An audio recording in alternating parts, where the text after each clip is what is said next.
When I was 20, me and my girlfriend broke up. I was with her for 4 years. I couldn't sleep. And this is before social media. You couldn't just chase a, like, that was it. She's gone now. Like, she moved. I didn't know where she lived. That was it. And I couldn't sleep. Now, it wasn't like I was crying my eyes out, but I was just, where's my I couldn't sleep. Need something else to do. So I thought, gym at 6 a.m., gym at 3 p.m., gym at 8 p.m. I had nothing else to do but fight. So I took all that trauma, all that heartbreak, and I molded it into becoming a world level combatant, right? So there's nothing, what did we talk earlier about how trauma can mold you? How trauma can be a fantastic thing. Heartbreak, depression, sadness, these are all fantastic motivators. I'm telling you why they're a fantastic motivator. You go to a guy who's heartbroken, he has all the motivation in the world to send 300 text messages. He has the motivation, he's putting it in the wrong place. That's 300 cold emails you could be sending to someone to pitch a business. That's a lot of money you could have made. Yeah. Some people only learn the hard way, especially men. God's actually very nice, because I believe God gives us a whole bunch of chances to learn a lesson the easy way. It's called life. Of course, he'll give you, think of the harshest lesson. You don't even have to say what it is, but think of the harshest lesson you've had in the last few years. And think of how many times you had the easy way to learn that lesson. You could have just stopped being a dickhead before it got bad. Like that. Think how many times you could have just woke up and go, nah.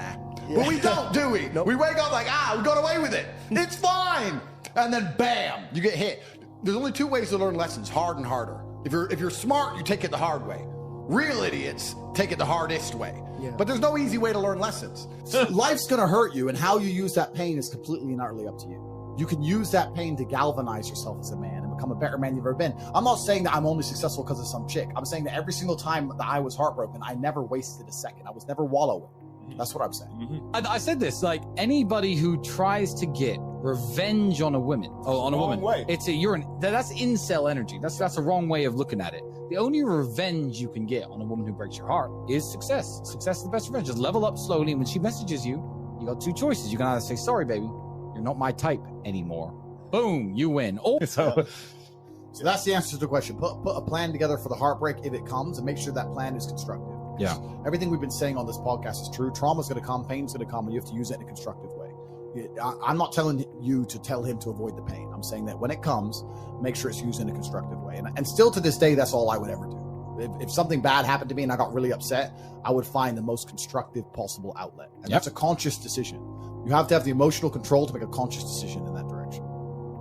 I had an unlucky upbringing, or my girl left me, or that it's someone else's fault. If I take responsibility, like Tate tells me, then the idea of absolute exclusivity and absolute loyalty becomes less important to the female because of his other accolades. That's a fact. Every king, every sultan, read the Bible. Every warlord had a bunch of women. Why? Because he was the warlord. The fucking shit muncher didn't, but the warlord did. That's just the way the world's always been. That distinction, by the way. There is a distinction. It's just the top. It's just the top. And I'm not saying that all men can do it, but that's also my message. I don't say to all men, have a bunch of girls. I don't say that. I say, you better become the man. All I can tell you is what it's like up here and how I got here. If you're telling me you're adamant on staying down there, then don't cry that you're lonely, because I don't know that life. They can accept whatever they want. Women are the gatekeepers. It's a free market, and women are the gatekeepers. Women have all the choice. If they want to get a guy who doesn't fuck nothing else, they can go get some other guy. Women have all the options in the world. So if last week I was on my yacht in Croatia, there was me, my brother, and like 30 girls. All the girls were getting messages, why are you there? I want to be here. I want to be on this boat. I'm not being held hostage. What's confusing? It's not against my will. That's their decision to make. How arrogant and narcissistic must you be as a random individual, especially a male, a random, unattractive male with no girlfriend, to message an attractive woman and tell her that what she's doing, she thinks wrong for being with me and my brother on a yacht, and that she should instead want him playing video games at home.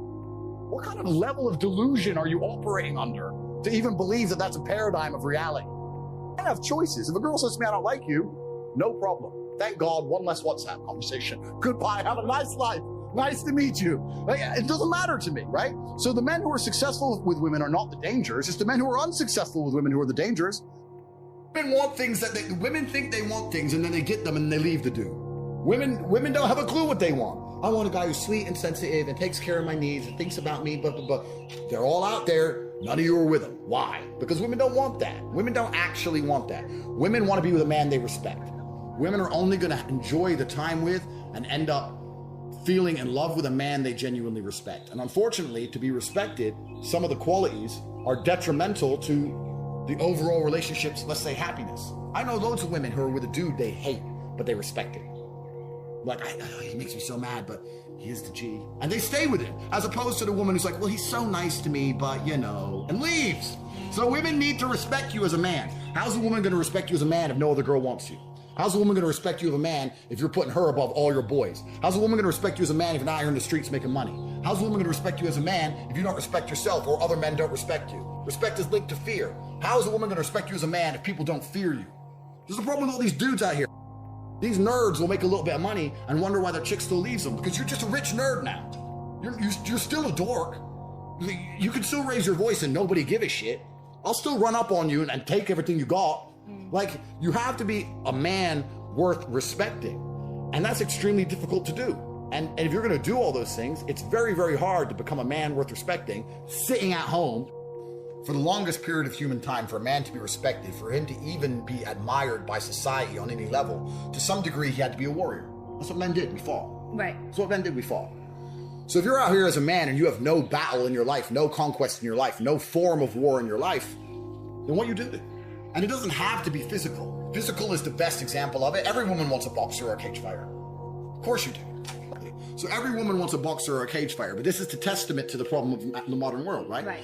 Every single man watching this knows that women want fighters. Every single man watching this would love to be able to say he's a fighter, but 99% of the men watching this will not go fight because they are afraid. They're all cowards. They'll make up every male loyalty. Masculine loyalty is completely misunderstood. All these dudes out here who are at home with their wife thinking they're loyal, you're not loyal. Loyalty is having options and returning to the same place, not only having one option. They're very different things. If I walk into the store and they only sell apples and I buy an apple, I'm not loyal to apples. I don't have a choice.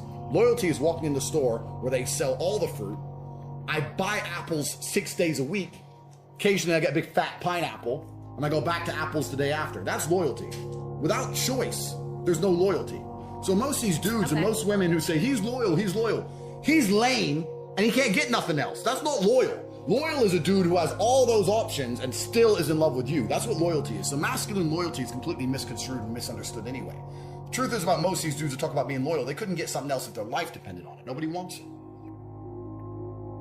But the fact that he is sexually exclusive to you means that for some reason, we don't know why yet, there's a human metric in which he does not excel in every form. So you can go out there and, like I said, Toyotas are really reliable, Ferraris are unreliable. You might go out there and get yourself a nice BMW. That's sure. That's fine. I'm not saying he doesn't exist. You can go get yourself a nice BMW.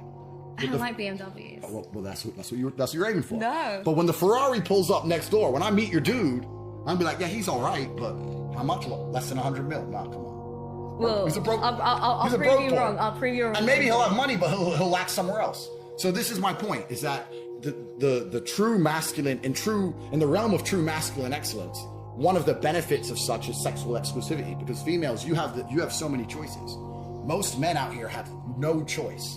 And the very few men who are at the peak of the human experience of a man have all the choice. And to find a man who has all the choice, which is extremely rare amongst males, like less than 1%, and say, you're gonna be with me and me only, it's hard. It's hard. Why would he do that? Why would he do that? I don't think so at all, because you can look at some very, very wealthy men that are getting destroyed in divorce courts. The richest man in the world just got destroyed. And you can look at guys who are unable to provide security, but they give a girl lots of fun, like the gardener, who's banging the old rich wife. So I think women are just completely and utterly motivated by their emotions. And if you can spike an emotion in them one way or another, then you're going to be able to affect her in a positive way. I think I've said this time and time again, even if a woman hates you, you're in a better position than if she's apathetic towards you. Women are generally apathetic towards men. They ignore men, they don't answer their messages, they don't care about anything. If you can get any emotion out of a girl, even if it's hate, you're going to be all right. Men's attention no longer has value. In the 1950s and 60s, if a girl got the attention of a good-looking guy, it meant something.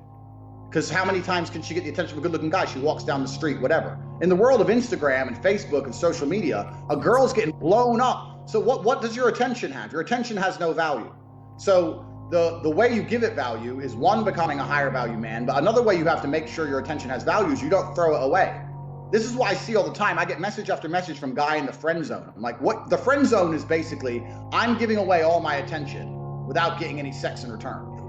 If society respects you, females will respect you by an extension. And there's lots of ways you can do that. Obviously, having money helps with that. Having a good job helps with that. Having a nice apartment, nice car obviously helps with that. Being in good shape helps with that. Being smart, being witty, all these things help.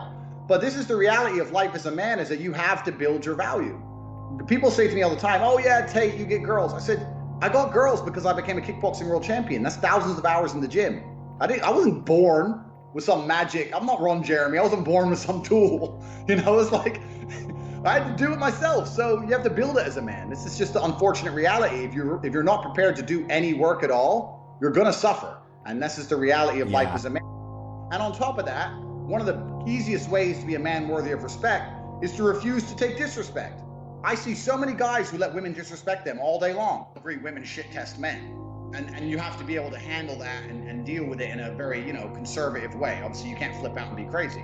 But I've been on dates with girls where they've just pushed it too far. I've been sitting there and they're like, oh, guys like you think this and blah, blah, blah, just insulting me basically after about 5 minutes. I was extremely polite. I said, look, I'm sorry. You're an independent woman, so you can pay for your food. I'm uninterested in speaking to you any longer. I'm leaving. And when I left, I've never had a girl chase me so hard. And guys take this crap from girls all the time. I see it all the time. Girls making fun of them, or girls on a date, or a girl talking to other guys while she has a boyfriend. I mean, I know the modern world says that's cool. To me, that's absolute disrespect. You're with me and you love me and you want to text this dude all day, and I'm supposed to sit here and let you? She's testing your caliber as a man. You either stand up and say, get out my house and I never want to see you again, or stop texting that guy. And if you don't stand up as a man, it's only a matter of time for disrespect. My view, and this is why I'm seen as an extremist, is that my view, the only happy relationship that can possibly exist is with a man leading and a man in charge. Any other relationship is always misery. If someone breaks, I'll ask you a question. If you're laying in bed with your girlfriend and someone breaks in the house, who has to go downstairs and risk their life to defend the other? We do. So if I ask you for a cup of coffee at dinner and you want to complain, to me, I'm like, so I have to risk my life if someone breaks in here. Someone tries to rape you on the street, I'm the one who's going to die protecting your honor, but you have a problem making a cup of coffee? So if you allow her to blatantly disrespect you and you tolerate that, then you're setting a precedent, which means, well, why would I respect this guy in the first place? Yep. I say this to guys all the time. I've had loads of guys who come to me for like coaching and stuff, and they say, my woman doesn't respect me, da-da-da-da-da. And I say, look, it's much harder to fix something that's broken than just never let it go wrong in the first place. From the second you got together, you should have been a man, and you haven't got to be an asshole. You haven't got to be aggressive. I'll sit with a girl and very politely say, look, if we're going to be in a relationship, if I'm going to take you seriously, you're not going to have male friends. If you want to hang around with a whole bunch of men, then I'm not going to take you seriously. What do you mean you won't take me seriously? I mean, we can I'm never going to look at you as serious material. So the idea, the decision is on you. If you want to be serious, you're not going to talk to those guys. You want to talk to those guys, I'll fuck you sometimes. You decide. And I lay it on them. Now, if they choose to keep all their male friends, then that means she's chosen these friendships over me, which means sooner or later she was going to cheat anyway. Like, how long until she jumps on a new way? So why would I even be upset about it? But most men are too scared to just put the ultimatum down. More shit has to be done. That's when the amazing things happen in my life. When I was heartbroken, everyone's been heartbroken. I can't remember a specific example. I hit the gym harder, right? If something goes wrong with your payment processor, that's when you get fucking inventive. That's business, right? That's when you get inventive. So all the bad things that happen to you as a man, if you're stoic, you get to take unlimited energy. And it's actually interesting because a lot of men want to brag to women because we want to show status. So you want to sit there and brag about all the good things you do, but there is a downside to that. There is a degree of downside. I was in Moldova. No, I take that back. I was in Constanta, Romania 9 years ago before I moved there. And I was in a club. And I must have been the only foreign person in the club. And there was a 11 out of 10 Moldovan. The most beautiful girl I'd ever seen. And I went over and I tried to talk to her and she said, yeah, I only drink champagne. And at the time I didn't have that much money. I said, I only drink champagne. Well, I'm finished drinking for the night, but it's very nice to meet you because I couldn't afford a bottle of champagne. So I had to style it. So I was like, I don't have any, I said, I'm finished drinking for the night, but it's very nice to meet you. What's your name? What's your name? Okay, nice to meet you. Left the club, whatever. Next day I came, I saw her on this table, champagne show, champagne show, champagne show. Next table, champagne show. And while she was doing all this, we were kind of catching each other's eye, looking a little bit, da-da-da. And a couple times I caught her at lunch. Constanta's like a beach town. I caught her at lunch. I spoke for a little bit. And she kept asking me for champagne. I was like, listen, you are absolutely gorgeous. I think you and I are going to have a long and happy future together. But I'm not going to buy you champagne. Heartbreak is unlimited energy. So is depression. So is rage. So is sadness. All these negative emotions they tell you to collapse behind. It's like, people talk like, Bruce Lee says, be like water. And people see that as be fluid and just go with the flow. I disagree. If you're like water, you're necessary for life. You are scary when you're enraged. You're powerful. You're beautiful when you're calm. You're so many things when you're like water, right? So if I'm enraged, it's like water behind a dam. You just got to put the dam in place. And you got to get the turbo, the hydroelectrics put in. Don't tsunami your life. Put the energy somewhere.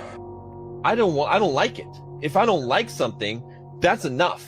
I don't need any more justification than I don't like it. Yep. Right? And I think a lot of guys don't get that. Maybe you can help. One is that, this is the most important thing, is that women are never single. A woman is never single. The idea of a woman for, like a man, going 6 or 7 months without talking to, dating, fucking an ex, messaging some guy, they are constantly either talking to a guy, sleeping with a guy, even if they're not fucking anyone, they're talking to 5 or 6 guys on Instagram.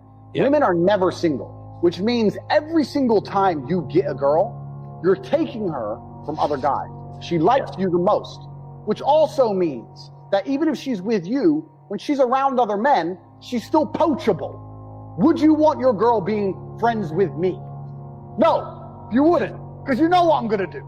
So this is the first thing. So women are never single. So this is why the idea of her hanging around with a bunch of dudes is not acceptable in the first place. And she's going to come out and go, they're just my friends.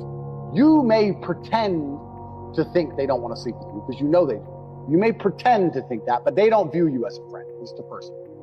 The second thing, women will come at you and say, why are you jealous? I say, no, I'm not jealous. I'm territorial about things I care about. For the same reason, she goes, well, but don't you trust me? It has nothing to do with trust. Yeah. I trust the locks on my Lamborghini, but I wouldn't let people try and break in. I'd say, get the fuck away from my car. Right. It's not yours. So for the same reason, even though I trust the security system on my car, and I trust, even though I don't trust her, I'll say I do, I trust your internal security system, I'm not going to let people be disrespectful to me as a man and openly try and poach something that's mine. Right. That's disrespectful. I'll message you. We'll be sitting in the same room, WhatsApp. It's just people. Loose lips sink ships. Doesn't matter if you're doing nothing wrong. You gotta be careful who you're talking around. They listening to shit. And in the modern world, they record shit. Like, you don't want to, even if it's a 0.1% chance, but what's the upside? Like, there's no upside. Yep. So why take the 1% chance? Risk reward.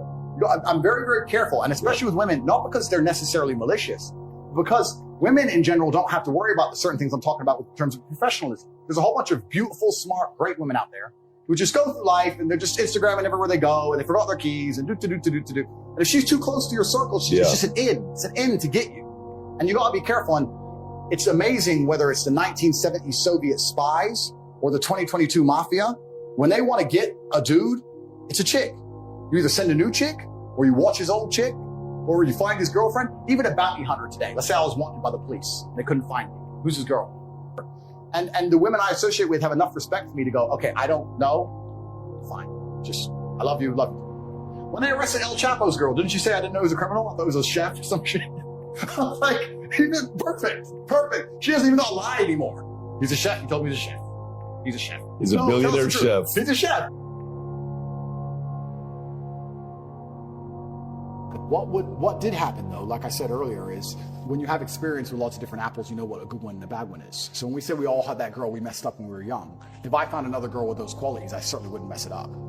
You need experience to understand what you have to value it. If you don't have experience, you don't value what you have. So the original question is a really good one of whether men are chained and enslaved by their desires or whether they need to sleep with lots of women. I think in the modern world, you need experience and you need choices and you need options. But if you live by the sword, you die by the sword. If you're going to be the guy who's also out there in the club and sleeping with lots of girls, talking to lots of girls, there's going to be times you lose a girl that you don't want to lose. You can't be a coward about it. You live by the sword, you die by the sword. There's up and down. There's rain and sunshine. You have to be that man who's going to go through it all. And then when you've been through enough of it, like I have, like I said, if I find a beautiful girl now who's a 10 and deletes and doesn't want Instagram, that's worth more to me than 1,000 stupid girls. Yeah. Well, emotions are feedback. The idea that men don't feel emotions is incorrect. We feel emotions. I would actually argue we feel emotions with certain emotions stronger than women. I would argue that we feel heartbreak stronger than women. I would argue we feel anger like a woman could never understand. I would argue we are extremely emotional. Rage, pure rage. Well, it's feedback.